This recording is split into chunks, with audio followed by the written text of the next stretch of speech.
Assalamualaikum warahmatullahi wabarakatuh. Pada pagi kali ini, siang ya, kita akan melakukan persiapan ya pembekalan eh, ujian kompetensi nasional untuk mahasiswa D4 Promosi Kesehatan. Kebetulan pada siang kali ini saya, Dr. Faikatul Hikmah, akan mereview area kemitraan Ukomnas ya. Ya, ini eh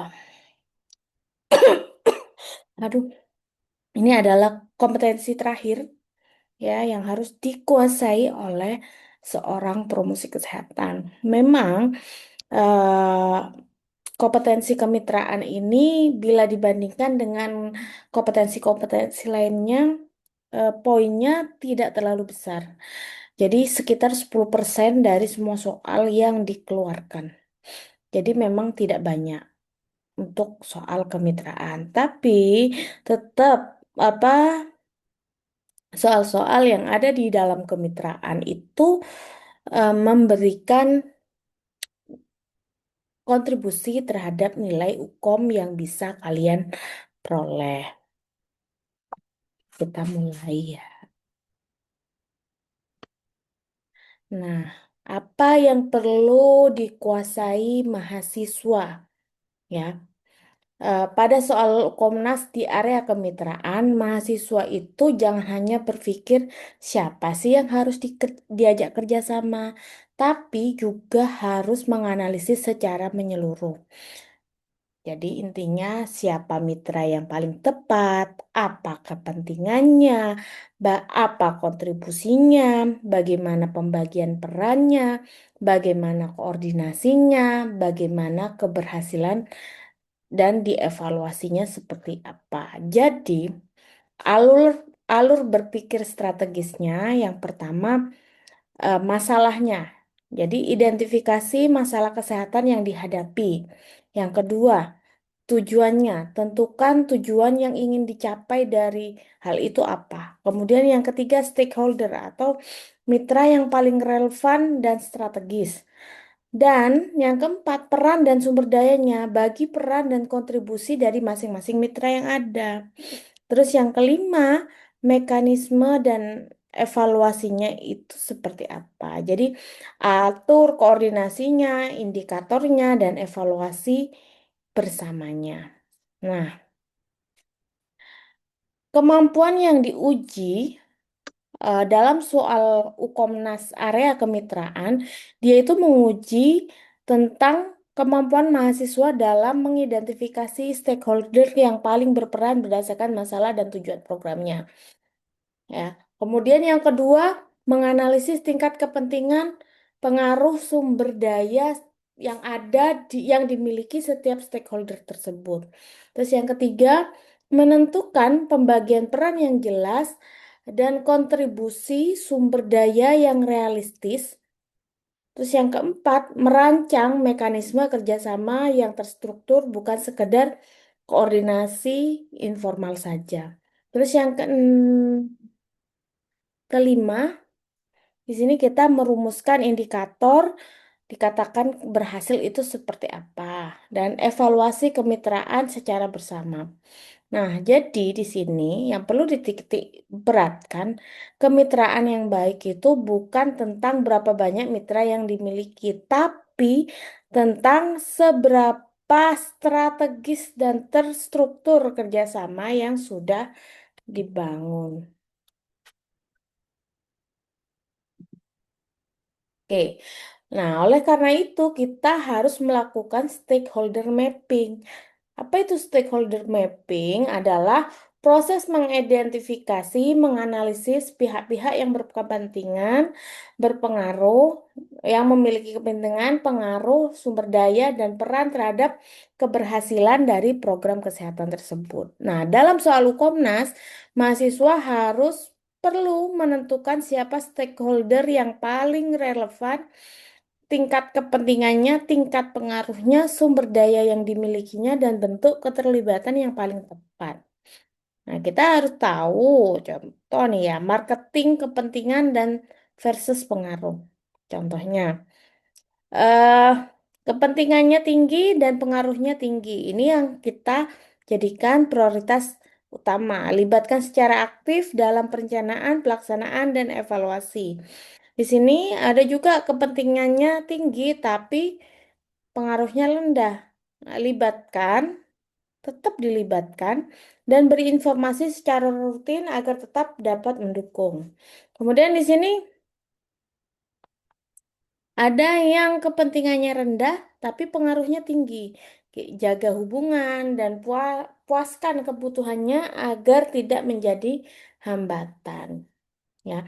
Kemudian kalau kepentingannya rendah tapi pengaruhnya juga rendah, monitor secara berkala, tidak perlu terlibat secara intensif. Contoh, program pencegahan perkawinan anak. Nah, stakeholder potensial meliputi berbagai pihak yang berbeda-beda. Stek- Sektor kesehatan, ada dinas kesehatan, ada puskesmas. Sektor pendidikan, ada dinas pendidikan, ada sekolah. Sektor sosial dan hukum, ada KUA, dinas P3AKB, pemerintah desa. Kemudian ada komunitas, ada tokoh masyarakat, tokoh agama, orang tua, dan lainnya. Seperti organisasi kepemudaan, media, dunia usaha, atau CSR. Tipsnya, jika soal pertanyaan mitra yang paling tepat, ya, pilih berdasarkan kewenangan, kepentingannya, sumber dayanya, dan kesesuaian dengan tujuan programnya, bukan berdasarkan siapa yang paling terkenal atau paling dekat di tempat tersebut. Itu ya. Jadi,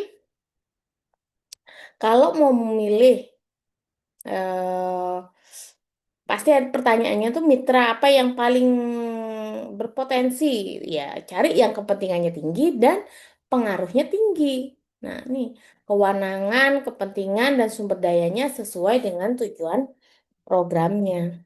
Nah, jadi pada prinsip kemitraan, ada bagian yang sangat sering menjadi pembeda antara opsi yang benar dan pengecoh. Dalam soal Ukomnas, kemitraan yang baik itu memiliki karakteristik yang jelas dan dapat diukur. Berikut 7 prinsip utama yang wajib dipahami. Namanya kemitraan itu harus setara. Mitra tidak dijadikan pelaksana atau pemberi bantuan. Jadi, setiap pihak itu sama-sama kedudukannya setara dalam perencanaan dan pengambilan keputusan. Yang namanya mitra pasti saling menguntungkan. Setiap pihak memperoleh manfaat sesuai kepentingan dan kontribusinya. Kemitraan bukan hubungan satu arah. Jadi, karena kita saling bekerja sama. Kemudian adanya kejelasan peran. Siapa melakukan apa harus jelas tertulis. Tidak ada tumpang tindih tugas yang menimbulkan kebingungan. Kemudian ada kontribusi sumber daya. Sumber daya dapat berupa dana, tenaga, fasilitas, data, jaringan, keahlian, teknologi, tempat, atau akses ke masyarakat. Kemudian adanya komunikasi dan koordinasi. Ada mekanisme komunikasi yang jelas termasuk frekuensi rapat, saluran komunikasi, dan protokol pelaporannya. Adanya akuntabilitas. Ada pihak yang bertanggung jawab terhadap tugas tertentu, setiap kontribusi dapat dipertanggungjawabkan. Dan dilakukan evaluasi bersama. Keberhasilan program tidak hanya dinilai oleh satu pihak, melainkan evaluasi dilakukan bersama berdasarkan indikator yang disepakati. Nah, biasanya juga ada apa ya, soal tentang MOU versus PKS ya. Kalian harus paham perbedaannya ya. Mahasiswa itu sering tertukar istilah perbedaan antara MOU atau Memorandum of Understanding dan PKS Perjanjian Kerjasama. Sangat penting untuk dipahami dan dalam konteks soal Ukomnas ini.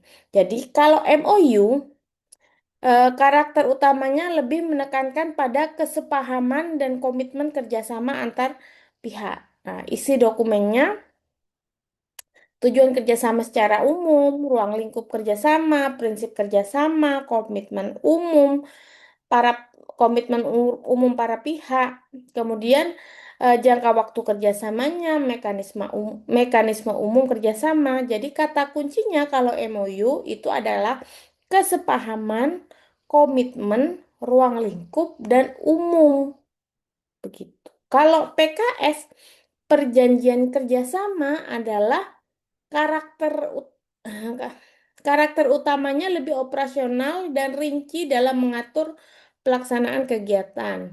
Isi dokumen PKS biasanya kegiatan apa nih yang akan dilakukan secara fisik, pembagian tugas masing-masing pihak, hak dan kewajiban para pihak, kemudian kontribusi sumber daya dari masing-masing, mekanisme pelaksanaan kegiatannya bagaimana, pembiayaan dan anggarannya seperti apa, indikator dan output yang terukur, kemudian monitoring dan evaluasinya. Jadi, kalau PKS, kata kuncinya itu lebih ke arah operasional. Tugasnya jelas, hak dan kewajibannya jelas.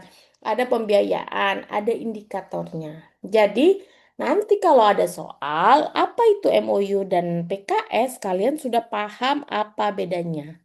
Ya, jadi MOU lebih umum dan PKS mengatur tindakan operasional yang lebih detail.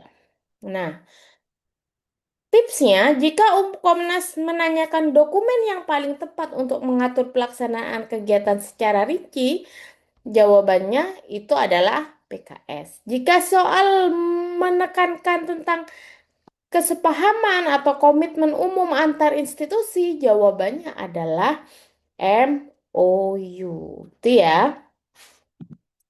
Nah, kesalahan umum mahasiswa dalam apa? Menganggap bahwa program ini berhasil berarti kemitraannya berhasil. Nah, belum tentu ya. Evaluasi kemitraan harus menjadi proses kerjasama dan ada kontribusi dari masing-masing mitra. Bukan hanya hasil program. Berikut adalah 4 komponen evaluasi kemitraan yang komprehensif. Contohnya, input, jumlah mitra, sumber daya, komitmen, dukungan fasilitas. Proses, frekuensinya, kehadiran mitra, pelaksanaan pembagian tugasnya, komunikasinya, dan penyelesaian masalahnya. Kemudian yang ketiga, outputnya. Outputnya berupa kegiatan terlaksana, kontribusi dari masing-masing mitra, target kegiatannya tercapai, dan yang outcome-nya adanya perubahan perilaku, peningkatan cakupan program, peningkatan akses layanan, dan perubahan masalah kesehatan. Masih dievaluasi kemitraan. Mengapa evaluasi kemitraan itu berbeda dari evaluasi program? Nah, kalau evaluasi program itu kan mengukur apakah kegiatannya terlaksana, targetnya tercapai enggak. Tapi kalau evaluasi kemitraan, langkahnya itu lebih jauh ya. Kalian harus menanyakan apakah setiap mitra menjalankan perannya sesuai kesepakatan enggak? Apakah kontribusi sumber daya sesuai yang dijanjikan enggak? Apakah mekanisme koordinasi berjalan secara rutin dan efektif? Apakah komunikasi antar pihak berjalan dengan baik? Apakah masalah yang muncul diselesaikan secara bersamaan enggak? Begitu. Nah, dan kita juga bisa menilai bahwa kualitas kemitraan itu kayak apa. Jadi, indikator yang paling tepat untuk mengevaluasi kualitas kemitraan itu yang pertama, kesesuaian pelaksanaan peran. Jadi setiap mitra dengan kesepakatan awalnya seperti apa. Kemudian kontribusi sumber dayanya yang sesuai dengan komitmen yang diberikan. Serta adanya koordinasi dan komunikasi yang berjalan secara rutin dan terstruktur. Yang keempat, pencapaian indikator bersama yang telah disepakati. Jadi, jumlah kegiatan yang terlaksana bukan sebagai indikator kualitas kemitraan yang bagus. Yang dinilai di sini adalah bagaimana kegiatan tersebut dilaksanakan melalui kerjasama yang setara dan terstruktur. Jadi beda ya, apa kapan kamu mengevaluasi program sama mengevaluasi kemitraan. Itu dua hal yang berbeda dan caranya berbeda juga. Oke.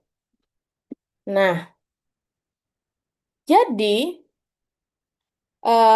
untuk cepat mengerjakan soal UKOM, gunakan apa untuk apa. Siapa untuk apa maksudnya. Kemudian perannya apa? Sumber dayanya apa? Bagaimana? Diukur dengan apa? Nah, bahasa siapa untuk apa, sumbernya apa, bagaimana, diukur apa, itu sebagai panduan dalam kalian menganalisis soalnya ya. Contoh, yang pertama, siapa? Siapa stakeholder yang paling relevan dalam masalah dan tujuan program? Untuk apa? Apa tujuan programnya yang ingin dicapai dalam kemitraan ini? Perannya apa? Apa peran masing-masing dari setiap kemitraan? Sumber dayanya apa? Nah, kemudian apa kontribusi setiap mitra dan berupa uang kah, tenaga kah, fasilitas kah, jaringan kah? Terus yang kelima, bagaimana mekanisme koordinasi dan komunikasi yang disepakati? Nah, diukurnya dengan cara apa? Bagaimana keberhasilan kemitraan dievaluasi bersama? Yang kelima, tips penting dalam mengerjakan soal. Yang pertama, cari tujuan program terlebih dahulu. Jangan langsung melihat stakeholder paham. Pahami dulu tujuan program, baru tentukan mitra yang sesuai. Yang kedua, jangan memilih mitra sebanyak-banyaknya. Tapi ingat, banyaknya stakeholder tidak sama dengan kemitraan yang efektif. Yang dicari adalah mitra yang strategis dan sesuai dengan tujuan programnya. Terus, waspadailah kalau ada jawaban yang mengajak. Ingat ya, mengajak itu jangan terkecoh dengan kata seperti itu.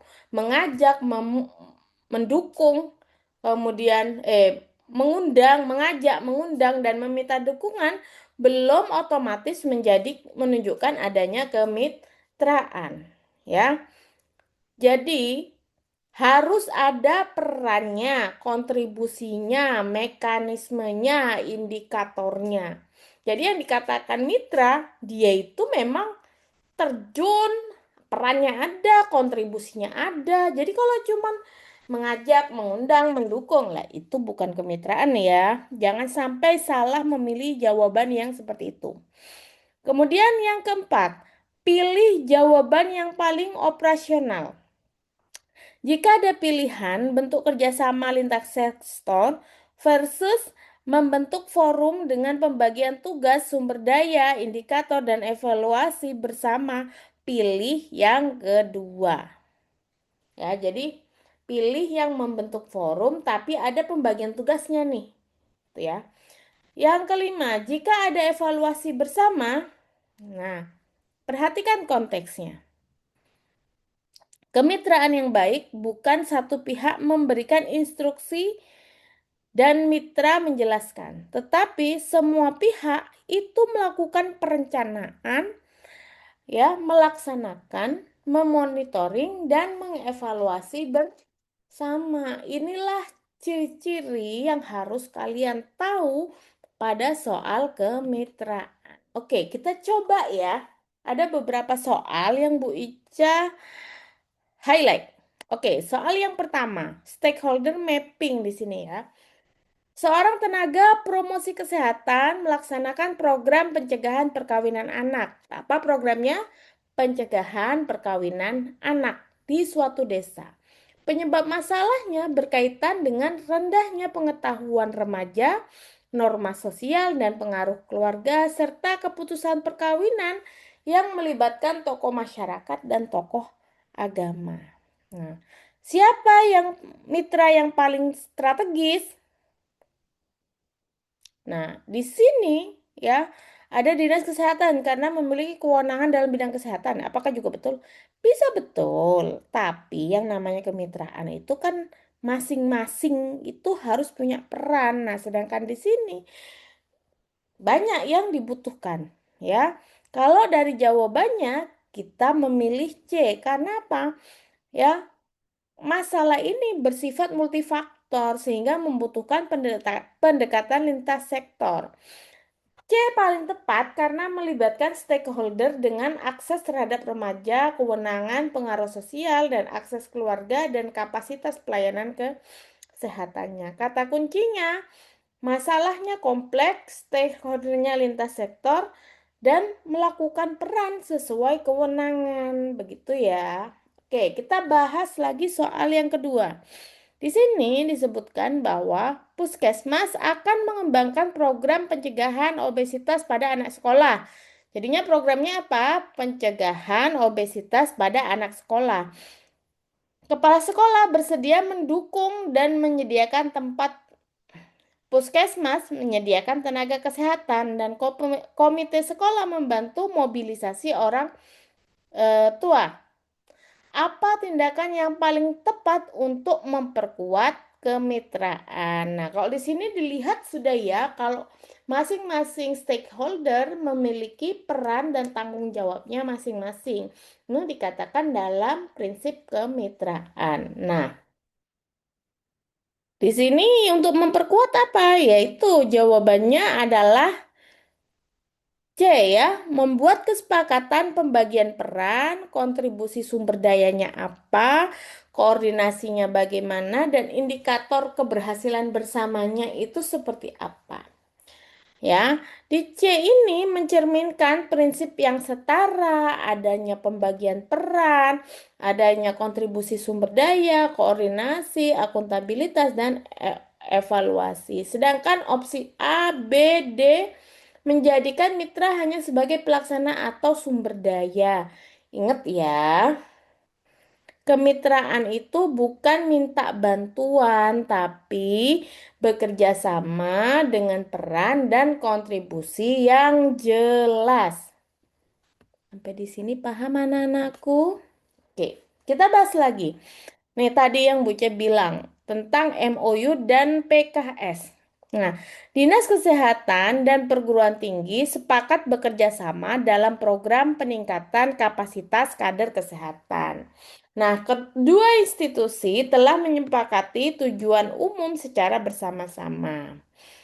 Selanjutnya diperlukan dokumen yang mengatur lebih rinci mengenai jenis kegiatan, pembagian tugas, kontribusi sumber daya, jadwal pelaksanaan, pembiayaan, dan monitoring evaluasi. Dokumen apa yang tepat digunakan?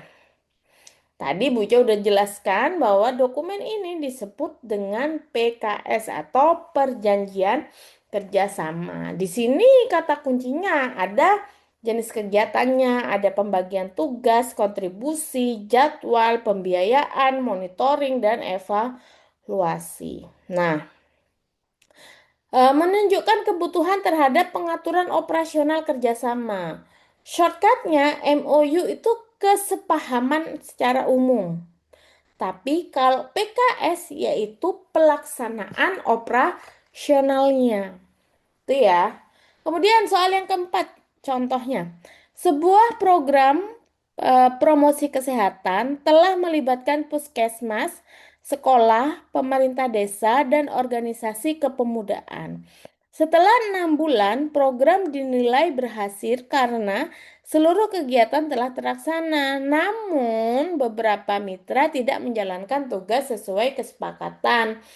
Dan rapat koordinasi tidak dilakukan secara rutin. Apa indikator yang paling tepat untuk mengevaluasi kualitas kemitraan? Ingat, tadi Bu Jo udah sampaikan apa? Evaluasinya program sama evaluasi kemitraan berbeda ya, Dek, gitu ya.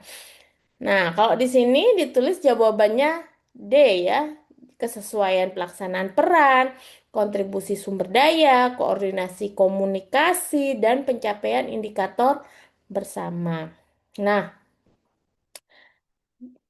soal ini menanyakan kualitas kemitraan, bukan keberhasilan program. Jadi, evaluasinya harus melihat apakah setiap mitra menjalankan perannya. Apakah kontribusi sumber daya sesuai kesepakatan? Apakah koordinasinya berjalan dan apakah target bersamanya itu telah tercapai? Jadi gitu ya, kalau mau menjawab kalian harus menjawab soal, dikasih waktu 1 menit. Kalau bisa, dianalisa dulu. Bukan kalau bisa, harus dianalisa dulu. Jangan langsung ambil, gitu ya. Nah, apa nih yang menjadi pola pengecoh ya atau rumus emas Ukomnas deh? Contohnya, pilihan jawaban. Mengajak semua stakeholder. Kenapa kok kurang tepat? Tidak ada pembagian peran yang jelas. Kemudian, meminta dukungan stakeholder. Ya, hubungan cenderung satu arah, bukan kemitraan. Kemudian, meminta bantuan dana. Kemitraan direduksi hanya untuk meminta pembiayaan. Kemudian, membentuk forum. Belum jelas tugas, indikator, dan mekanisme evaluasinya. Membuat MOU, ya belum tegas, belum MOU tadi dikatakan bahwa belum mengatur aspek operasional kegiatannya. Nah, kemudian melaksanakan kegiatan bersama. Itu juga belum menunjukkan bahwa ada mekanisme pertanggungjawaban. Mengevaluasi jumlah kegiatan, belum mengevaluasi kualitas kemitraannya. Kemudian melibatkan banyak sektor. Banyak sektor tidak menjamin kemitraannya menjadi kemitraan yang strategis. Nah, jadi pembagian peran dan sumber daya, koordinasi, indikator, dan evaluasi itulah yang paling mencerminkan kemitraan yang strategis. Jadi, intinya dari inti mitra yang tepat itu bukan yang paling banyak, tetapi yang paling sesuai dengan tujuan program, punya kontribusi yang jelas, bekerja secara setara, dan dapat dipertanggungjawabkan melalui indikator bersama. Jadi, ketika memilih jawaban, pilihlah opsi yang paling lengkap, menunjukkan siapa melakukan apa, dengan sumber daya apa, melalui mekanisme apa, dan diukur dengan indikator apa. Bahkan ya, kata kunci kemitraan Ukomnas, nah, yang harus kalian ketahui yaitu stakeholder mapping. Kepentingannya apa, pengaruhnya apa, kewenangannya, sumber daya, akses. Prinsip kemitraan, kesetaraan, saling menguntungkan, perannya jelas, ada kontribusinya, ada komunikasinya, ada koordinasinya, ada akuntabilitasnya. Kalau itu tentang MOU, ada kesepahamannya, komitmennya, ruang lingkupnya, dan ini masih bersifat umum. Sedangkan kalau PKS itu lebih ke arah operasional, tugas, hak kewajiban, sumber daya, pembiayaan, indikator ya. Kemudian evaluasinya bisa dilihat dari input, proses, output, outcome, kontribusi, koordinasi, dan akuntabilitas. Oke, ya. Saya rasa dari Bu Ica sudah cukup sampai di sini. Semoga masukan dari Bu Ica menjadi bekal kalian eh, sukses di Ukomnas selanjutnya. Bu Ica akhiri, Assalamualaikum warahmatullahi wabarakatuh.